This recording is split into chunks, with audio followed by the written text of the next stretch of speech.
The world has seen conquerors before, kings who ruled cities, emperors who controlled nations, warriors who carved their names into history through blood and fire. But among all of them, one name continues to echo louder than the rest, a king who marched farther than any ruler before him, a commander who never lost a battle, a man who believed the world itself was not enough. His name was Alexander. History remembers him as Alexander the Great. Born in 356 BC in the ancient kingdom of Macedon, Alexander would rise from a young prince into one of the most feared and admired military leaders in human history. Before the age of 32, he had conquered the mighty Persian Empire, crossed deserts and mountains, defeated armies many times larger than his own, and created an empire stretching from Greece to Egypt and deep into India. Yet Alexander was more than just a conqueror.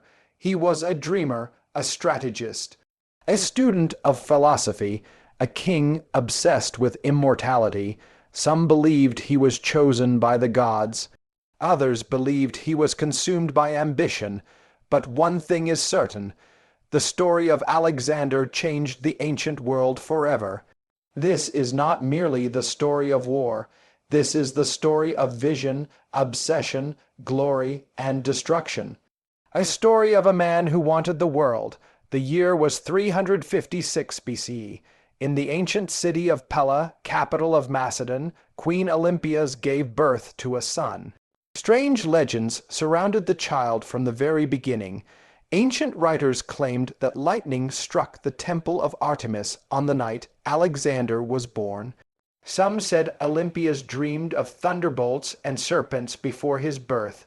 Others claimed the gods themselves had marked the child for greatness. His father was King Philip II of Macedon, a brilliant military reformer who transformed Macedon from a weak kingdom into the dominant power of Greece. Philip was ruthless, intelligent, and ambitious. He created the famous Macedonian phalanx, a deadly military formation armed with long spears called sarissas. But while Philip built the machine of conquest, Alexander would become the man who unleashed it upon the world. From childhood, Alexander displayed extraordinary intelligence and courage. Unlike many princes raised in luxury, Alexander was trained for hardship. He studied warfare, politics, literature, medicine, and philosophy. One of the most important figures in his life was the legendary Greek philosopher Aristotle. Around 343 BC, Philip invited Aristotle to educate his son. For several years, Alexander learned science, geography, ethics, philosophy, poetry, and medicine under one of history's greatest thinkers. Aristotle introduced Alexander to the works of Homer, especially the Iliad. Alexander became obsessed with Achilles, the legendary warrior of the Trojan War. He reportedly slept with a copy of the Iliad beside his bed during military campaigns. To Alexander, Achilles was not just a hero. He was a model for eternal glory. Alexander wanted more than power. He wanted immortality through history. One famous story from Alexander's youth reveals his fearless personality. A massive horse named Bucephalus was brought before King Philip, but nobody could tame it. The animal terrified experienced riders. Young Alexander noticed something others missed. The horse was afraid of its own shadow. Turning Bucephalus toward the sun, Alexander mounted the horse and successfully controlled it. King Philip reportedly looked at his son with tears in his eyes and declared, "My son, seek a kingdom equal to yourself. Macedon is too small for you." Those words would prove prophetic. As Alexander grew older, tensions inside the royal family increased. Philip married multiple wives for political alliances, creating dangerous rivalries within the palace. Olympias, Alexander's mother, fiercely protected her son's claim to the throne. The Macedonian court became a place of ambition, jealousy, and conspiracy. Meanwhile, Philip continued expanding his power across Greece. In 338 BCE, the Greek states of Athens and Thebes united against Macedon. The decisive battle took place at Chaeronea. Alexander, only 18 years old, commanded part of the Macedonian cavalry during the battle. The young prince led a devastating charge that helped crush the Greek alliance. The victory established Macedon as the dominant force in Greece. Alexander had proven himself not only as a prince, but as a warrior, yet even greater events were approaching. Philip began planning a massive invasion of the Persian Empire, the greatest superpower of the ancient world. For nearly 2 centuries, Persia had dominated much of the known world. Its wealth was legendary, its armies enormous.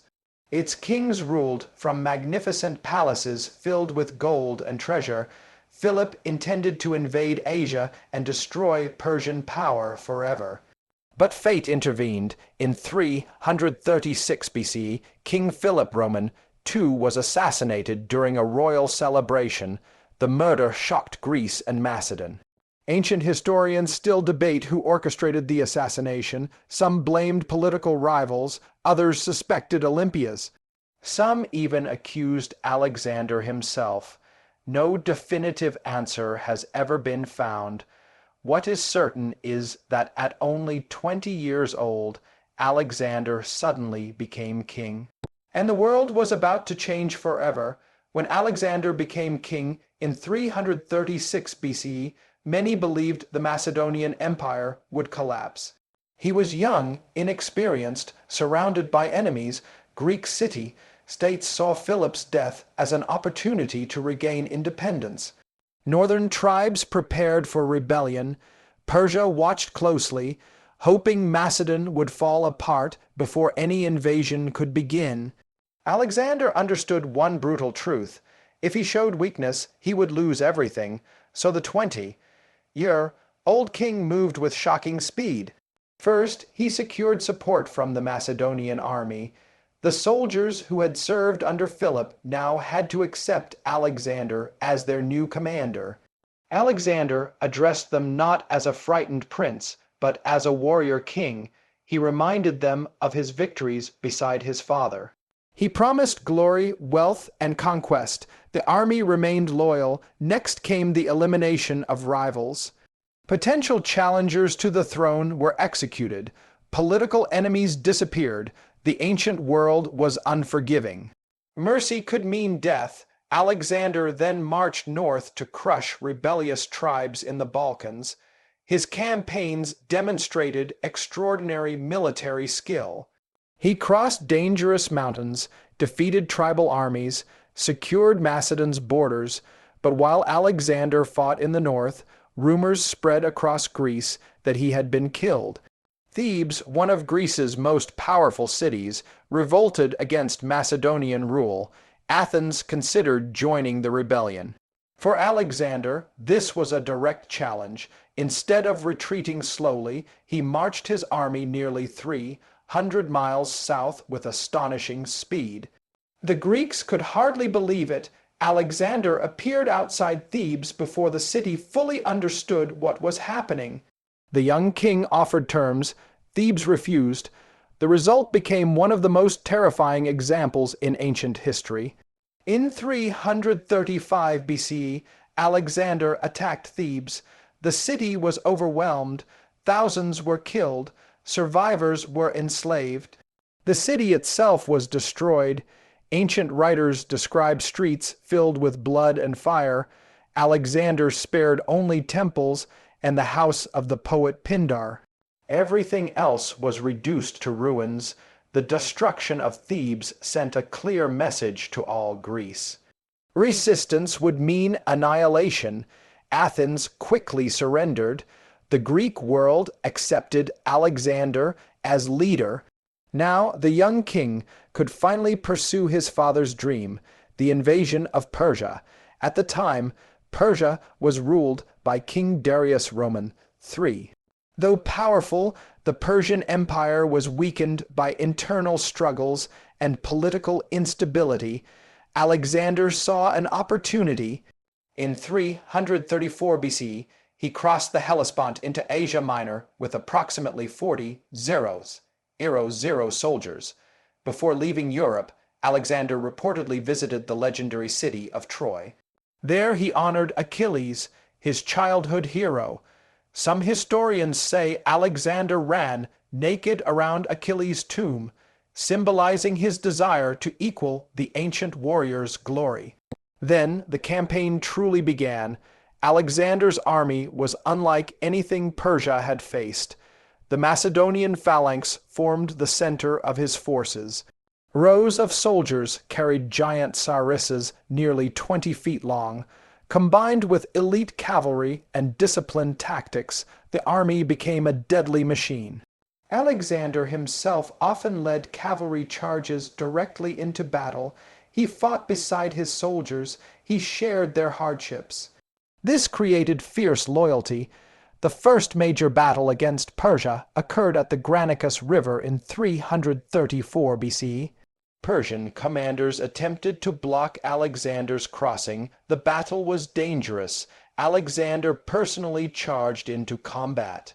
At one moment, a Persian noble nearly killed him with an axe. A Macedonian officer saved Alexander's life just in time. The Macedonians won decisively. The victory at Granicus opened Asia Minor to Alexander.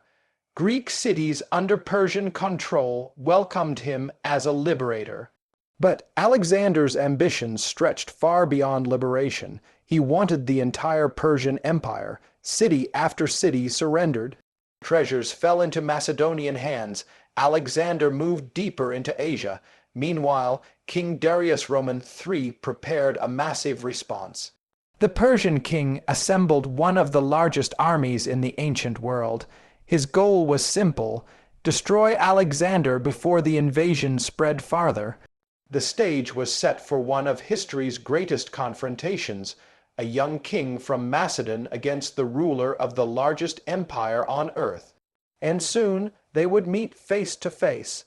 By 333 BCE, Alexander had marched deep into Persian territory. Every victory increased his confidence. Every conquest strengthened his legend. But now the true war was about to begin. King Darius III finally moved personally against Alexander. The Persian ruler gathered an enormous army from across his empire.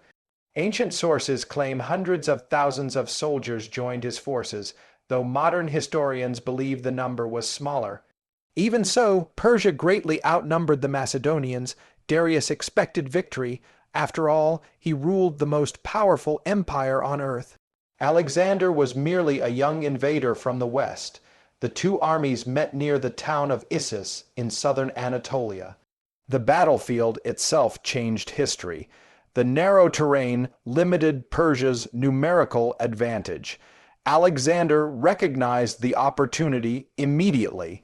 Before battle, Alexander encouraged his men personally. Unlike Persian kings who commanded from distant luxury, Alexander fought on the front lines. His soldiers saw him not as a distant ruler, but as one of them. When the battle began, chaos erupted across the field. Persian arrows darkened the sky. The Macedonian phalanx pushed forward with disciplined precision. Then came Alexander's signature move. Leading the companion cavalry, he launched a direct attack toward Darius himself.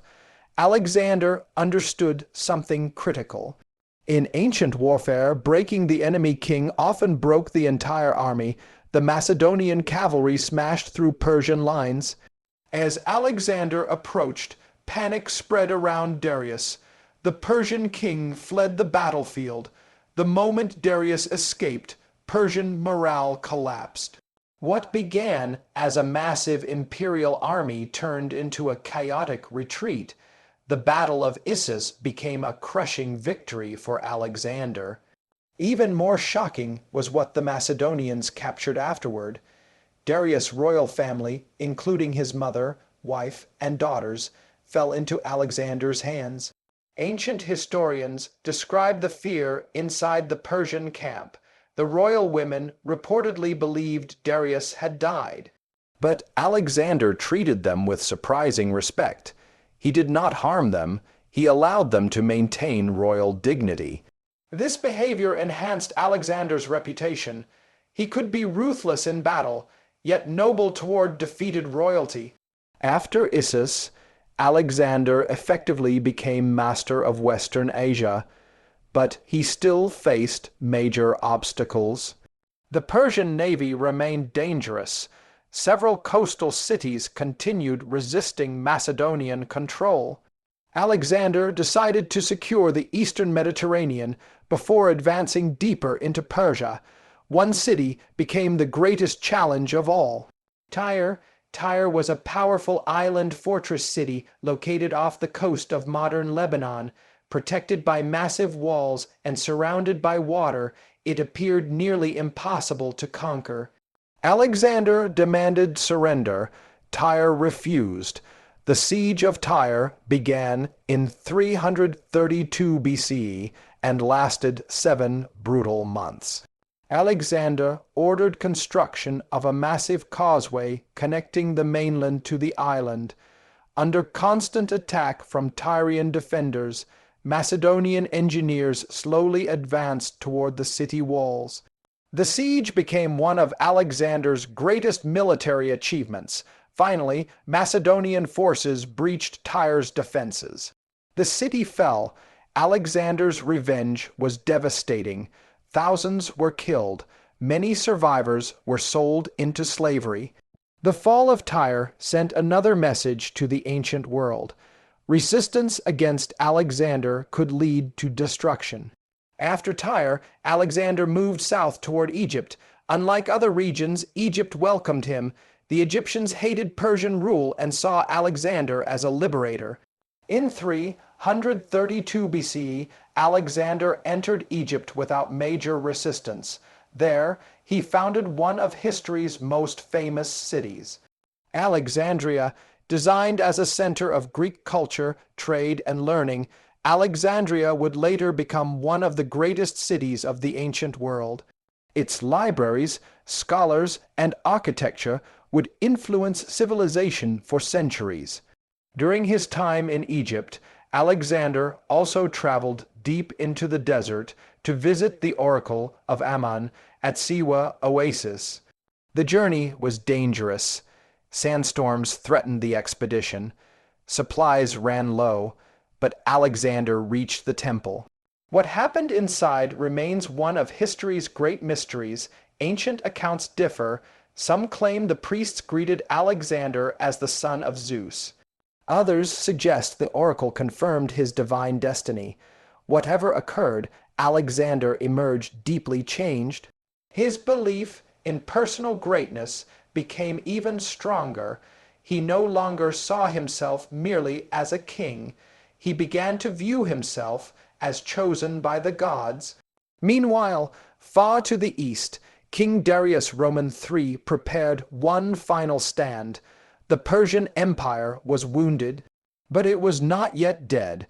The greatest battle of Alexander's life was approaching, a battle that would decide the fate of the ancient world. The year was 331 BCE. Alexander marched east from Egypt toward the heart of the Persian Empire. King Darius Roman III had gathered another massive army. This time, the Persian king carefully selected the battlefield. Near the plains of Gaugamela in modern-day Iraq, Darius prepared for a final confrontation. The terrain was flattened specifically for Persian war chariots. The Persian army included cavalry, infantry, archers, chariots with blades attached to their wheels, and even war elephants. Darius believed sheer numbers would crush the Macedonians. Alexander's army was far smaller. Many of his officers worried about the coming battle. According to ancient historians, one general suggested a surprise night attack. Alexander refused. "I will not steal victory," he reportedly declared. On the night before battle, Darius remained awake with anxiety. Alexander slept peacefully. It was a sign of absolute confidence. At dawn, the Battle of Gaugamela began. The Persian army stretched across the horizon. Dust clouds rose into the sky. The noise of drums, horses, and marching soldiers echoed across the plains. Darius positioned himself at the center of his forces on a royal chariot. Alexander studied the battlefield carefully. Then he executed one of history's greatest military maneuvers. Instead of attacking directly, Alexander moved diagonally across the field. This forced the Persians to stretch their lines. Gaps began appearing in Darius' formation. The Persian chariots charged. But the disciplined Macedonian troops opened their ranks, allowing the chariots to pass through before attacking from the sides. Then came the decisive moment.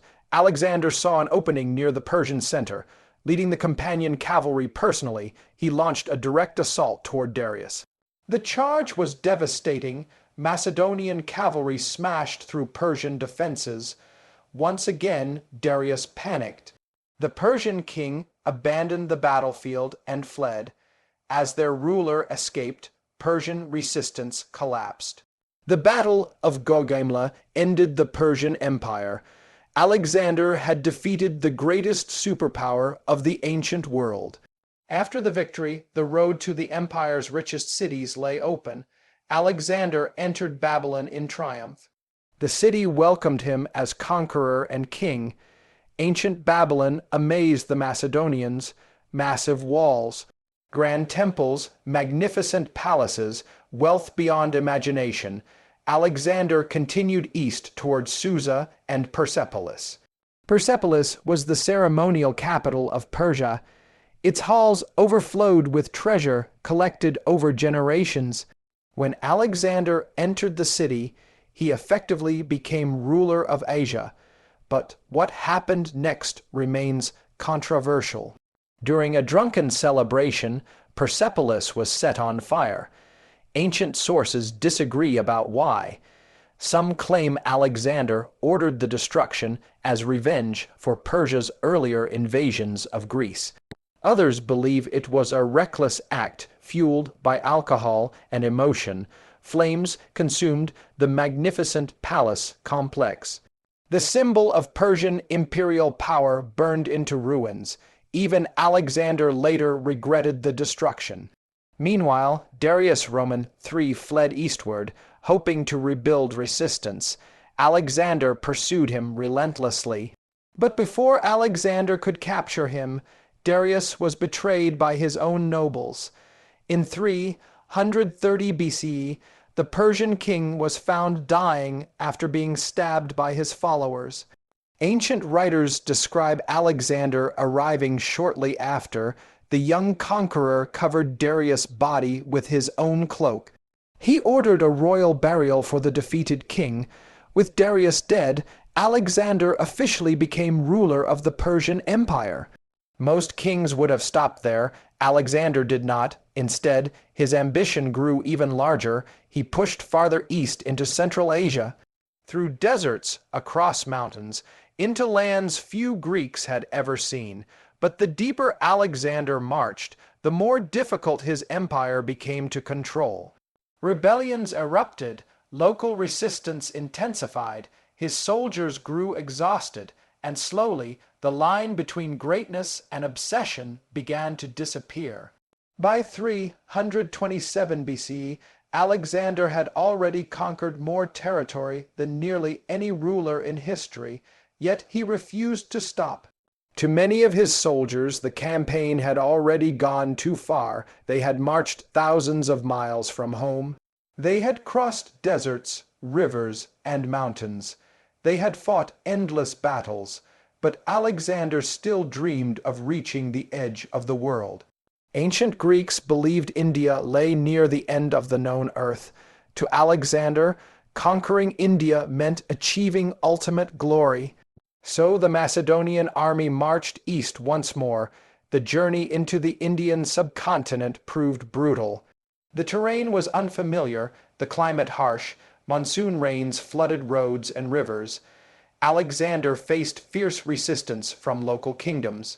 One of the most famous battles of his career occurred in 326 BC at the Battle of the Hydaspes River.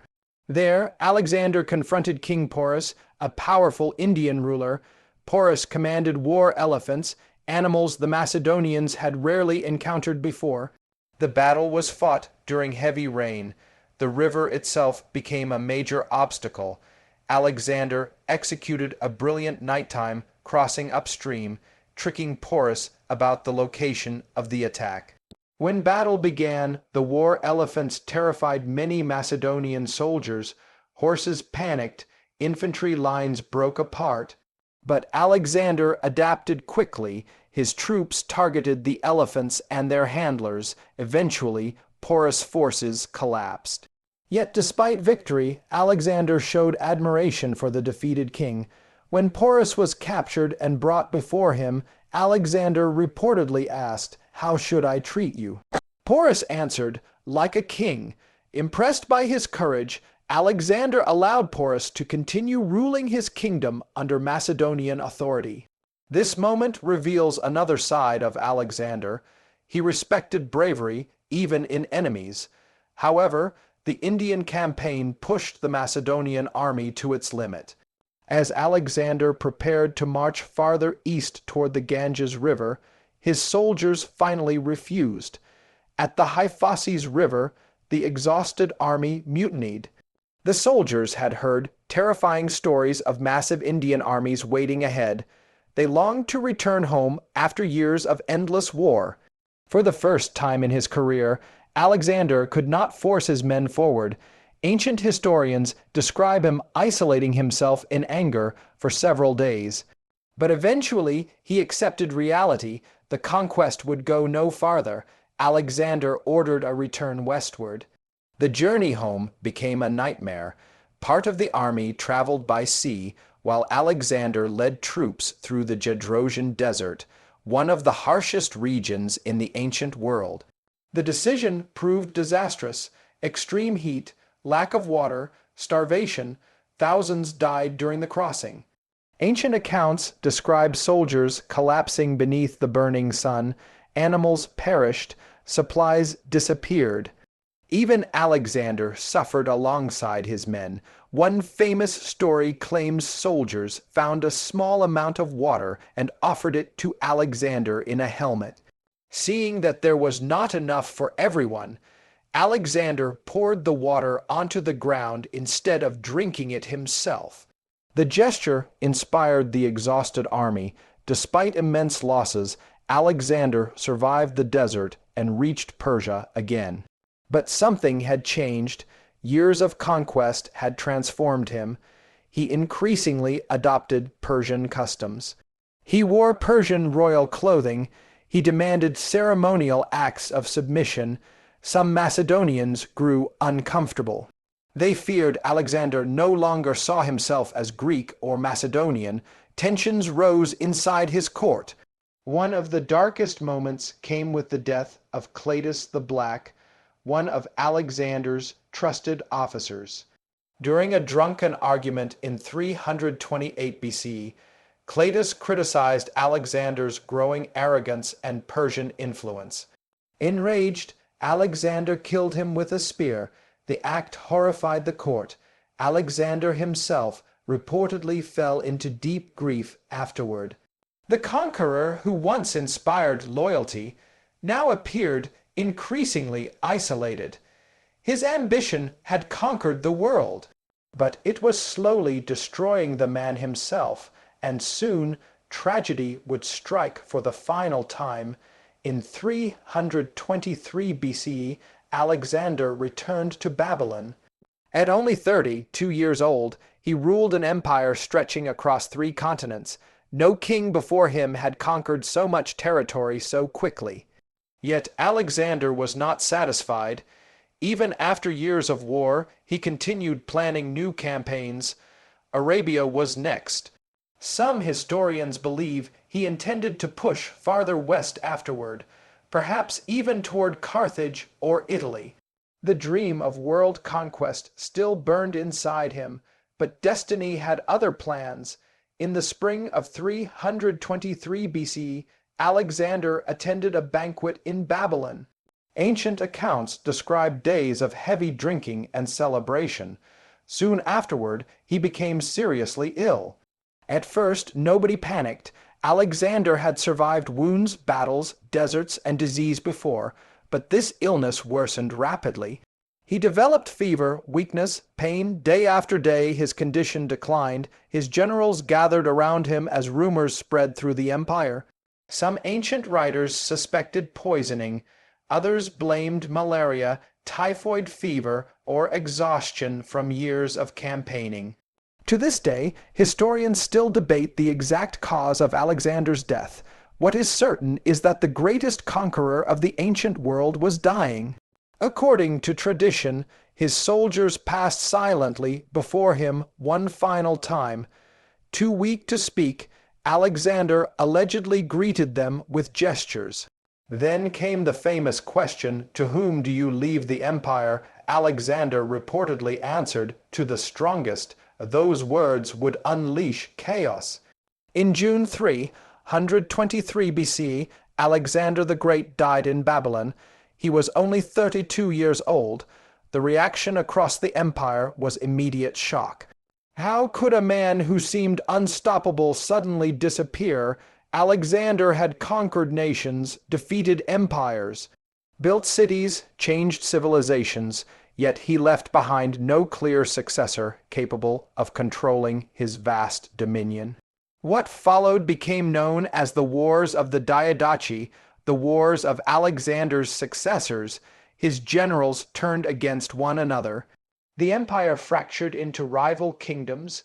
Ptolemy took Egypt, Seleucus controlled much of Asia, Antigonus and others fought for territory across the former empire. The dream of one united empire died with Alexander, yet his influence survived. Greek culture spread across the Middle East, Egypt, and Asia through a process historians call Hellenization. Greek language, philosophy, architecture, and science blended with local traditions. Cities founded by Alexander became centers of trade and learning. Alexandria in Egypt eventually housed one of the most famous libraries in human history. The Hellenistic world shaped the future of civilization. Even Rome later absorbed many ideas born from Alexander's conquests. For centuries afterward, military leaders studied Alexander's tactics. Julius Caesar admired him, Napoleon studied him, modern generals still analyze his campaigns, but perhaps the most fascinating question remains this: was Alexander truly great? To some, he was a visionary genius who united cultures and expanded human knowledge. To others, he was a ruthless conqueror responsible for massive destruction and death. The truth may be both. Alexander inspired loyalty and fear. He built cities and destroyed civilizations. He pursued glory with unmatched determination, and in the end, he achieved what he wanted most: immortality. More than 2,000 years after his death, the name Alexander the Great still survives. His battles remain legendary. His ambition unmatched, his story unforgettable. He was the king who chased the horizon, the conqueror who challenged empires. The man who wanted the world, and history never forgot him. Do you believe Alexander was history's greatest conqueror, or was he consumed by ambition? If you enjoyed this documentary on Alexander the Great, make sure to subscribe to History Rec for more powerful historical documentaries.